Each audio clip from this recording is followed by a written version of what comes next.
All right, time being 7 o'clock, I'm going to call this meeting to order. All members present, including our Director of Public Health, Marty Golightly. First item on our agenda is the COVID-19 update. I'll turn that over to Marty. Okay, well, I'm going to start with the big elephant in the room. Today, if you haven't had a chance to read it, I'm sorry, but I'll release a lot of new guidance, and I won't bury the lead anymore. Effective May 29th, all COVID restrictions are lifted in the state. State of emergency is lifted June 15th. Tomorrow, outside, youth sports don't have to wear masks, and everybody's aware that masks are no longer mandated outside for anyone as long as you can socially distance. I mean, I guess that is good news for a lot of the activities that people wanted to have planned this summer. But that we found out about an hour before the public did, at a 10:30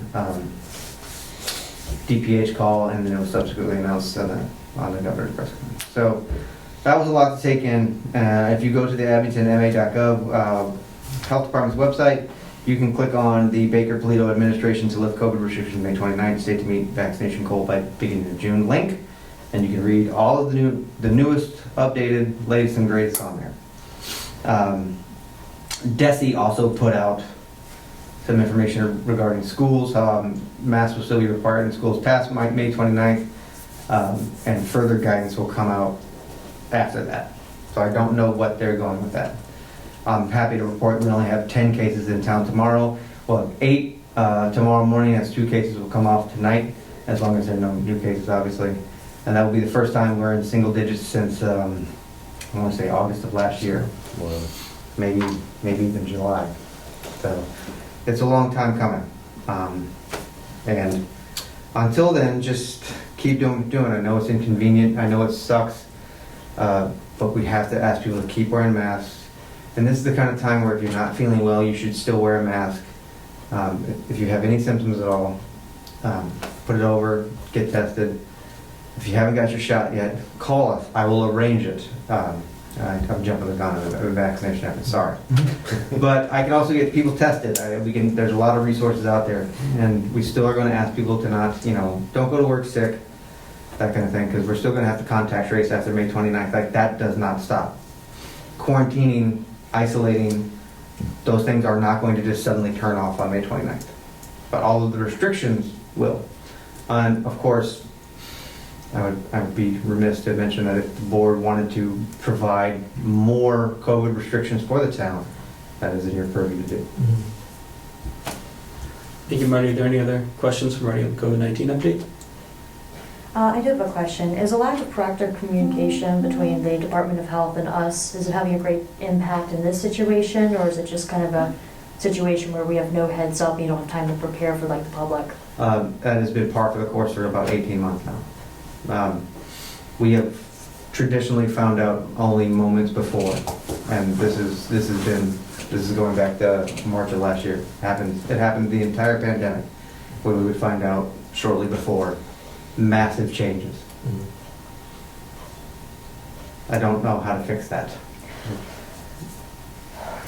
I don't know how to fix that either. It's just, a lot of us have made statements saying, it would be appreciative to get a heads up, and I think they've tried to do that with something like today. I mean, they only gave us an hour, but I seem to recall earlier in the pandemic, there was a time when literally they rolled out regulations on a Monday and then said to the local towns, if you have any questions, we'll be fielding questions this Friday. So it was actually out in effect for business days before they even fielded questions about the new reg. That's happened, and that's only because they were scheduling twice a week local Board of Health calls at 3 o'clock on Tuesdays and 9 o'clock in the morning on Fridays. And now they're only doing Tuesdays. So any new guidance that comes out, we'll only be able to ask questions about it on Tuesdays. Well, I'm just vocalizing it, and again, we've said this before, we beat it to death, but this is disappointing. We don't have productive communication.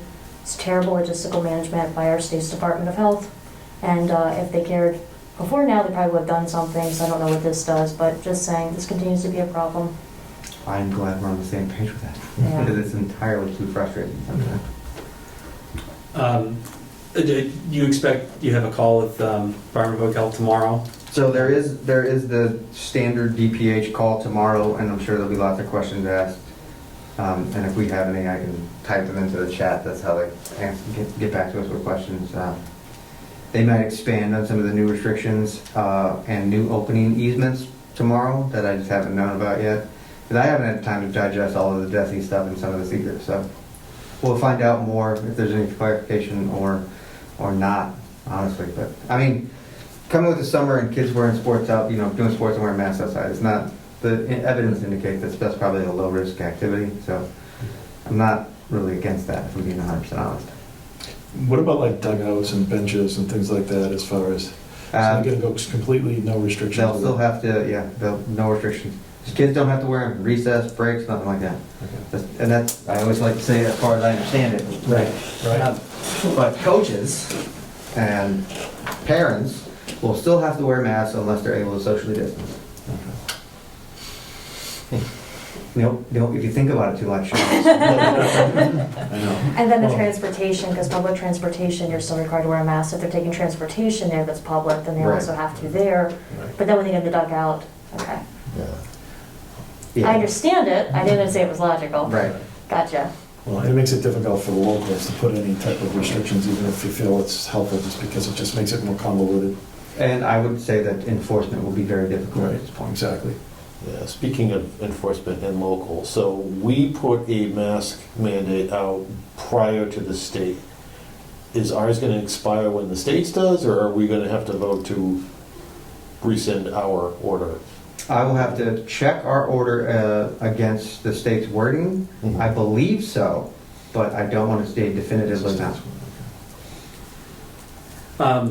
So if Sorry. that's the case, I'm sorry. Nope, I was go just right gonna say, ahead. so if that's the case, if we do have to rescind it, should we post a meeting for like town meeting next week, maybe, just in case we do, or if we have to, maybe That post makes it? sense, I think You so. know, if we're all gonna be at town meeting anyway, if we do have to do a vote. So to- I can't be there because I have the 5:30 to 6:30 walk-in shot clinic. Okay, that's right. But you can absolutely Right, do that. right. Okay. So if we have to, we could call a meeting Sure. if we feel like, if we're in. You don't need me for that. Yeah, Right, well, we don't- Marty and I can be in touch, and if it's something that we do need to do, I'm more than Right. happy to make that happen. Yep. That's next Monday, right? So Yeah, not even an issue. We can post it in agenda by Thursday, Right. and I can secure you a room over at the high school. Right, it'll just be one. So Marty and I will be in touch. We'll make that announcement Yep. on time. I think that makes sense.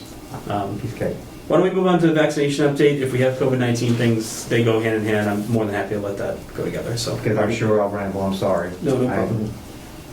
So vaccination, I'm very happy that our 12 and older clinic at the high school, I'm trying to quote 12 and over because we're still going to be able to do some adults there. 12 and older clinic, Wednesday at the high school, went from what I thought was going to be an audience of about 30 to 45 kids, is about 180.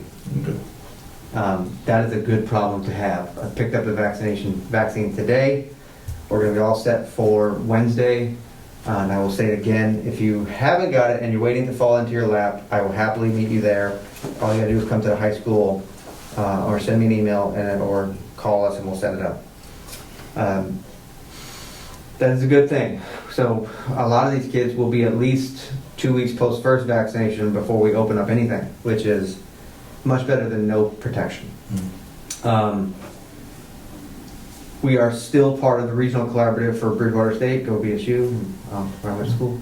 I'm very proud to be associated with that, and they also have a clinic that will see Abington residents, and they have a lot more available openings on their hours. So if you can't meet us at the high school, or we can't come to your house to do it, if you check the BSU public link, you can make an appointment there.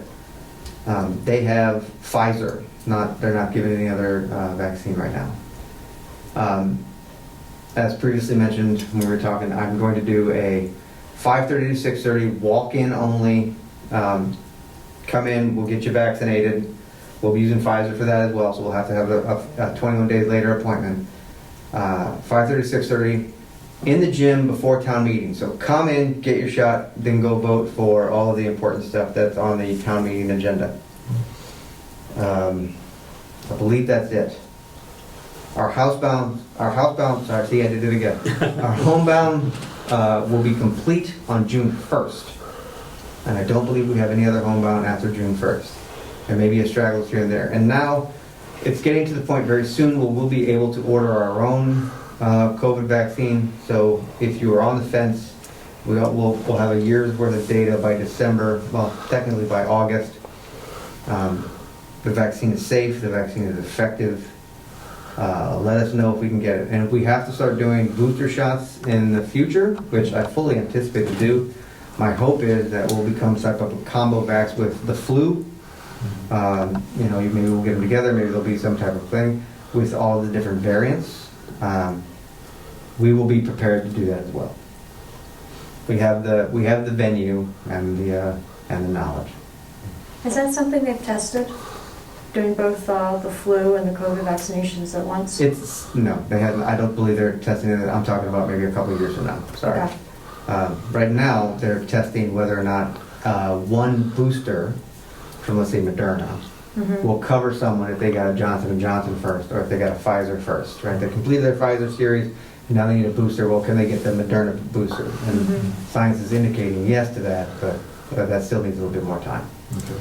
I think that's in phase 1 or 2 of clinical trials. Mm-hmm. And I fully anticipate that we'll have a full FDA approval for adults real soon, but we'll have an emergency use authorization for less than 12 soon. I think my guess is, and I've been pretty accurate with my guesses so far, before school starts in the fall. So we'll be doing this throughout, even when there are no COVID restrictions, we'll still be giving COVID vaccines to younger and younger kids. What's the population in Abington of under 12?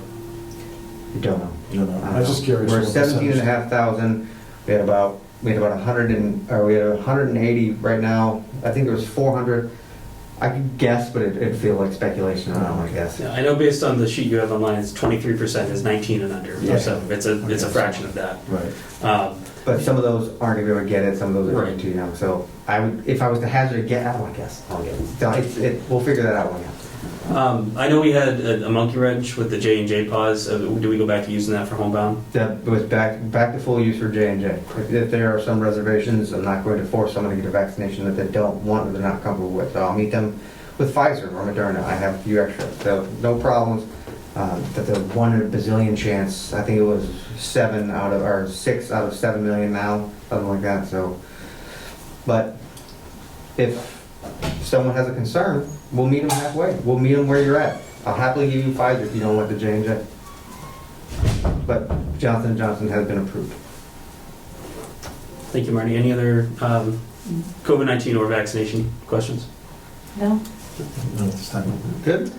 So we'll move on to our next agenda item, which is Red Cross Learning Site class schedule updates and discussion. That is again Marty. Yay! This makes me happy though. This is good stuff. We're continuing to offer our Red Cross. Our babysitter course on June 21st and 22nd filled up in about 10 minutes. I didn't think there was going to be 10 kids that even wanted to do that. So I'm very happy that we were able to fill that class up in a day and then call the library and say, hey, we need to do it again. Do you mind if we do it in July? So we're able to fill up 2 classes when I didn't think we were going to fill up 1. This is awesome. This is a great problem to have. So these courses will continue. We're setting up, I will have an intern in here starting on Wednesday. She's going to take care of the scheduling, advertising, and kind of like the program moving forward to get it moving, and it will stay on the calendar kind of like that for, in perpetuity, honestly, as long as we can maintain Red Cross affiliation. So we'll have more dates very soon. So if someone needs a specific course that we can teach, wilderness first aid, CPR, all that's great. We're also hosting the camp counselors for first aid and CPR. I think that's Founders Day weekend. Nice. And I think we're going to work something out with the scouts too. Yes. Good talking about that. That's great. Any other questions from Marty on the Red Cross Learning Site? Nope. That's perfect. Good. Thank you. I know you guys are doing that on your own time, so Yeah. thank you. Thank you, Marty. Happy to do it. Good stuff. So our next item is the Board of Health vacancy discussion. At our last meeting, we voted to notify the Board of Selectmen. We sent that letter, I believe, Wednesday of that week, and it was posted by the Board of Selectmen, I think, Tuesday following their Monday meeting. I have the posting here. I'm just going to read it for the sake of us having it at the meeting. So pursuant to Section 711 of the Abington Charter, the Board of Selectmen calls the attention of all residents and other to the fact that the following vacancy exists. Position is one position of the Board of Health for approximately 1 year until the 2022 annual election. I'm not going to read our responsibilities here, but any person who desires to be considered for an appointment to the position may, within 10 days following the date the notice is posted, file with the Board of Selectmen a statement which sets forth in clear and specific terms the qualifications which he or she holds for the position. You may file your statement of interest by using the Town of Abington Request for Appointment to Volunteer Board or Committee link located on the Board of Selectmen page of the town website, and all requests must be submitted before 4 p.m. on May 27th of 2021. When I was watching their meeting, it was my understanding that we'll be having a joint meeting with them sometime in June to vote on that vacancy. I haven't been given a specific date yet, but when we do, we'll obviously make that known. Mayor, another question. Yes. When they do schedule the joint meeting, because they're submitting the applicants to the selectmen, can we try to get the applicants to this board as well, so we see it before the meeting? I don't believe that should be an issue. We should be able to see Yeah, the because- applicants too, right, Marty? I honestly, I don't know, but I don't see why it would be an issue. I'll ask Scott. when we- Well, we'll touch base with Scott, and if we're going to be voting on it, I'm sure that's something we should be able to have access to. Right. Usually they ask them to speak at the meeting too, if I remember correctly. Yeah. So we should have not only that available to us, hopefully, but we'll get to ask them questions as well. Any other questions on the board vacancy or any other discussion? So lastly, we can move on to our last item, which is the donation bin regulation update. I know we have sent that to town council and have not heard much. I don't think there's much. I sent another email last week and I don't have approval from the lawyers yet. I think we discussed that maybe moving forward, we should submit our any regulations that we're going to be voting on to the lawyer before the board decide. That might be, I know that Aaron brought that up and I 100% agree. Yeah, I think it'll just make this process a little less awkward. We won't have a lot of waiting and we can just get right down to it. So. Yep, and if you remember the marijuana regulations took, A very long time. it was not quick. Yeah. So when we have that to us, we'll bring it back to the meeting and we'll give the final approval. Those are all the agenda items for tonight. I will now entertain a motion to adjourn. Move to adjourn. Move to, second? I have a motion to adjourn from Chris, a second from Kevin. All those in favor, please signify by saying aye. Aye. All opposed? It's unanimous. We are adjourned.